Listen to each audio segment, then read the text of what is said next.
2 minute.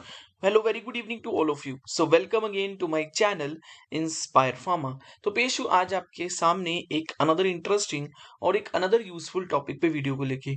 आज की video होने वाली है pharm D first year biochemistry के यूनिट 3 एंड यूनिट 4 के शॉर्ट इंपॉर्टेंट क्वेश्चंस की वीडियो विद देयर आंसर्स। तो आई होप मेरी ये वीडियो मेरी बाकी वीडियोस की तरह आप लोगों के लिए बहुत ही यूजफुल एंड बहुत ही इंफॉर्मेटिव रहेगी। तो बिना किसी डिले के साथ अपनी इस वीडियो को स्टार्ट करते हैं। सो द फर्स्ट क्वेश्चन जो एग्जाम में आ सकता है from the unit 3 that is define glycolysis. Glycolysis क्या होता है बेसिकली? तो ग्लाइकोलाइसिस एक ऐसा कैटाबोलिक पाथवे है जो ग्लूकोज की ब्रेकडाउन में इन्वॉल्व होता है। So we can say that the glycolysis is a catabolic pathway which is responsible for the breakdown of the glucose into the pyruvate for the energy production। हमें भी पता है कि ग्लूकोज हम क्यों इनटेक करते हैं, क्योंकि हमें एनर्जी चाहिए होती है। सो ग्लाइकोलाइसिस एक पाथवे है जो ग्लूकोज को पाइरुवेट में कन्वर्ट करता है ताकि हमें एनर्जी मिल सके। सेकेंड इंपॉर्टेंट क्वेश्चन जो एग्जाम में आ सकता है that is define citric acid cycle और define Krebs cycle. Krebs cycle और टीसीए साइकिल, और इसको ट्राई कार्बोक्सिलिक एसिड भी बोला जाता है। सो एग्जाम में ऐसे भी आ सकता है कि define TCA cycle, define Krebs cycle और define tricarboxylic acid cycle.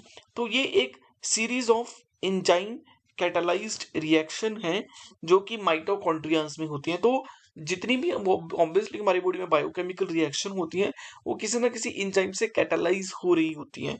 सो क्रेब्स साइकिल और TCA cycle is a series of enzyme catalyse reaction which take place in the mitochondria, जो माइटोकॉन्ड्रिया में टेक प्लेस करता है, जहां पे जो हमारा एसिटाइल कोएंजाइम है वो ऑक्सीडाइज होता है to form the carbon dioxide, और उस CO2 से एनर्जी जनरेट होती है in the electron transport chain. आप सिंपल भाषा में बोल सकते हैं कि क्रेब्स साइकिल एक ऐसा पाथवे है जिसमें acetyl coenzyme get oxidise to produce the carbon dioxide and coenzymes, और वो carbon dioxide and coenzyme ATP बनाते हैं after they go into the electron transport chain. Very simple, ठीक है। उसके बाद डिफाइन ग्लाइकोजिनोलाइसिस। नाम से ही पता चल रहा है ग्लाइकोजिनोलाइसिस का मतलब क्या होता है, ग्लाइकोजन का ब्रेकडाउन होना। ग्लाइकोजन क्या होता है? ग्लाइकोजन ग्लूकोज का एनर्जी, ग्लूकोज का स्टोर होता है लीवर में। सो ग्लाइकोजिनोलाइसिस का मतलब क्या है? एक प्रोसेस है जिसमें जो ग्लाइकोजन होता है वो ग्लूकोज 1 फॉस्फेट में ब्रेक डाउन हो जाता है। जो ग्लूकोज 1 फॉस्फेट है वो फिर फर्दर ग्लूकोज 6 में कन्वर्ट हो सकता है, और ग्लूकोज 6 में कन्वर्ट होने के बाद फिर वो ग्लाइकोलाइसिस में जाके एनर्जी बनाता है। सो ग्लाइकोजिनोलाइसिस का मतलब क्या है? ग्लाइकोजन का ब्रेक होना ग्लूकोज 1 फॉस्फेट में, और फिर ग्लूकोज 1 फॉस्फेट का ग्लूकोज 6 फॉस्फेट में कन्वर्ट होना, और फिर उस ग्लूकोज 6 फॉस्फेट का energy banana by the glycolysis pathway। So this is the glycogenolysis, breakdown of glycogen to produce the ATP। Okay, next important question जो एग्जाम में आ सकता है that is define gluconeogenesis। Glucagon का प्रोडक्शन होना, glucose का production होना। But obviously normal body में ग्लूकोज का प्रोडक्शन जो होता है वो कार्बोहाइड्रेट प्रिकर्सर से होता है।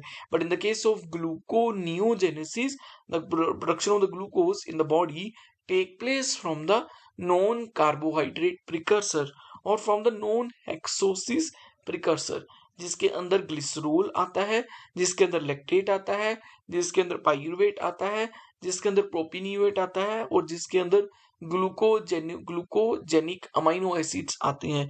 So this is gluconeogenesis, production of the glucose from the various non carbohydrate precursor। Okay, next question which can be there in the exam is define glycogen storage diseases। So glycogen storage diseases are the group of rare genetic conditions which affect how the body store and break down the glycogen। अभी मैंने बताया ना कि glycogen जो होता है वो break down होके ग्लूकोज बनाता है, पर ग्लाइकोजन स्टोरेज डिसीजेस वो रेयर और जेनेटिक कंडीशंस होती हैं जिसमें आपकी बॉडी ग्लाइकोजन को सही तरह से ब्रेक डाउन नहीं कर पाती है। ये बहुत ही इंपॉर्टेंट क्वेश्चन है, और मोस्ट कॉमन जो ग्लाइकोजन स्टोरेज डिसीज है उसका नाम होता है von Gierke disease. Next question, diabetes क्या होती है? सो डायबिटीज एक ऐसी क्रोनिक कंडीशन है जो बॉडी की एबिलिटी को इफेक्ट करती है energy to use the energy find out in the food. ठीक है, बेसिकली एक ऐसी डिजीज है जिसमें पैनक्रियास ग्लैंड है वो इंसुलिन नहीं बना पाती, जिसकी वजह से इंसुलिन जो है, ऑब्वियसली इंसुलिन का रोल क्या होता है, ग्लूकोज को मेटाबॉलिज्म को रेगुलेट करना।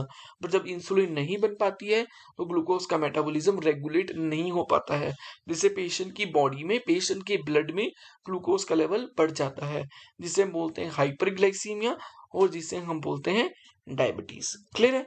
सो galactose tolerance test, again a very very important question. Galactose tolerance test एक लीवर फंक्शन टेस्ट है जिसमें पेशेंट की लीवर की पोटेंशियल को चेक किया जाता है कि वो ग्लैक्टोज को ग्लाइकोजन में कितनी फास्टली और कितनी एक्यूरेटली कन्वर्ट कर सकता है। So this is the galactose tolerance test. ये टेस्ट जो बॉडी में किया जाता है पेशेंट के लीवर की पोटेंशियल को चेक करने के लिए कि लीवर ग्लाइकोजन को ग्लूकोज में, ग्लाइकोजन ग्लैक्टोज को ग्लाइकोजन में कितनी फास्टली ब्रेक कर सकता है। Next is difference between the type 1 diabetes and type 2 diabetes. Type 1 diabetes एक ऐसी डायबिटीज है जिसमें पेशेंट की बॉडी इंसुलिन नहीं बना पाती है। टाइप 2 डायबिटीज जिसमें पेशेंट की बॉडी इंसुलिन बनाती है पर पेशेंट के बॉडी के सेल्स जो होते हैं वो इंसुलिन को रिस्पॉन्ड नहीं करते हैं। ठीक है, नेक्स्ट ये क्वेश्चन जो अब बता रहा हूं मैं, ये 4th यूनिट से इंपॉर्टेंट है जो लिपिड मेटाबॉलिज्म पे है।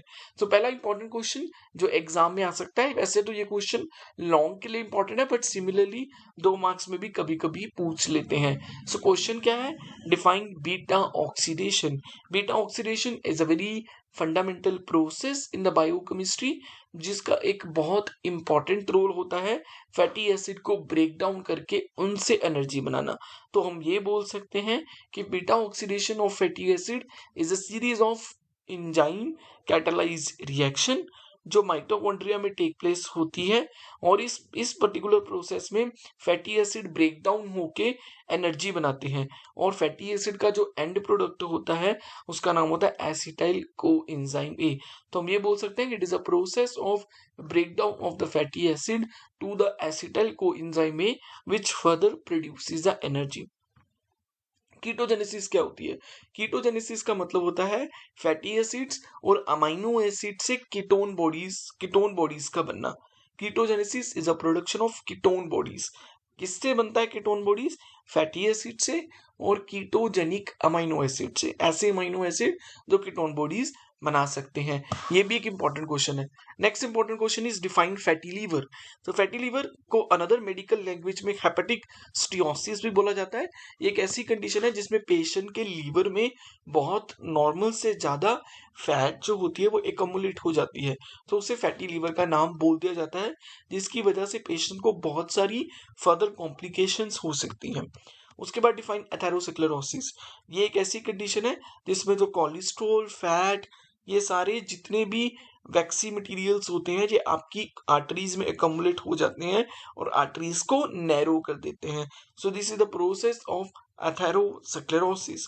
उसके बाद कीटोन बॉडीज क्या होती है? अ very very very important question और लास्ट क्वेश्चन भी है। कीटोन बॉडीज आर वो सब्सटेंसेस जो बॉडी बनाती है, जो लीवर बनाता है ड्यूरिंग द ग्लूकोनियोजेनेसिस। अभी हमने पीछे बात की थी कि ग्लूकोनियोजेनेसिस एक ऐसी प्रोसेस है जिसमें ग्लूकोज की प्रोडक्शन होती है। क्लियर है? और ग्लूकोज के साथ साथ कीटोन बॉडीज की प्रोडक्शन भी होती है। They are the 3 ketone bodies जो लीवर बनाता है। एग्जांपल आपको जरूर देनी है, जिसमें है acetoacetate, beta hydroxy butyrate and acetone. So ketone bodies are those kind of bodies which are produced by the liver during the gluconeogenesis process. Clear है? और ग्लूकोनियोजेनेसिस प्रोसेस कब होती है? जब पेशेंट की बॉडी फास्टिंग पे होती है, क्योंकि जब आपने फास्ट रखा होता है तो आप ऑब्वियसली बॉडी में कोई ग्लूकोज नहीं ले रहे होते, तो फिर क्या होता है, ग्लूकोज की प्रोडक्शन होती है नॉन कार्बोहाइड्रेट प्रिकर्सर्स के साथ, और तभी कीटोन बॉडीज भी बनती हैं। सो आई होप मैंने इस वीडियो में वो सारे इंपॉर्टेंट क्वेश्चंस बताए हैं जो यूनिट 3 और यूनिट 4 से बायोकेमिस्ट्री के आ सकते हैं। मुझे उम्मीद है कि मेरी इस वीडियो से आपको एक क्लैरिटी मिल गई होगी कि इन दोनों क्वेश्चंस, इन दोनों यूनिट में से क्या क्या इंपॉर्टेंट क्वेश्चन आ सकते हैं। मेरी इस तरह की वीडियोस को और देखना चाहते हो तो मेरे चैनल इंस्पायर फार्मा को सब्सक्राइब कर दो। मैं इस तरह की वीडियोस लेके आपके सामने आता रहूंगा। So like, share and subscribe. to my official YouTube channel Inspire Pharma for the latest updates and the latest notifications. Thank you so much.